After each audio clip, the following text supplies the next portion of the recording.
Hello বন্ধুরা, এই মুহূর্তে আমি আছি হবিগঞ্জ মাধবপুর নবাববাড়ির সামনেই বাচ্চাদের খেলনার একটি শিশু পার্ক আছে, যেটা নাকি দেখলে আসলেই মুগ্ধ হয়ে যাবেন এবং বাচ্চাদেরকে নিয়ে আপনি স্বাচ্ছন্দ্য বোধে নিয়ে যেতে পারবেন এখানে খেলাধুলা করার জন্য। আসলেই দেখেন অনেকগুলো বাচ্চারা উঠছে আর দেখেন খেলাধুলা করতেছে, এত সুন্দর লাগতেছে যা বলার মতো নয়।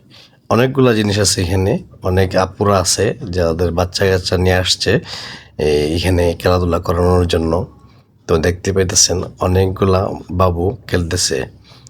আর আমাদের সঙ্গেই থাকেন, আর ভিডিওগুলো ভালো লাগলে অবশ্যই একটু শেয়ার দিয়ে পাশে থাকবেন। দেখেন এখানে রেলগাড়িও আছে, ইচ্ছা করলে আপনি রেলে বসাতে পারবেন বাচ্চাদেরকে। অনেক আইটেম আছে এখানে, ওই যে আরও অনেকগুলা ছবি তোলার জন্য অনেক বাচ্চারা যা দেখলে ভালো লাগে সবগুলো এখানে আছে। আসলে দেখে খুবই ভালো লাগছে, যদিও রেল গাড়িতে ওঠার মতো মানুষ নেই, তো কি বলবো। যাই হোক, সব মিলিয়ে ভালো লাগছে। তো সবাই ভালো থাকবেন, সুস্থ থাকবেন।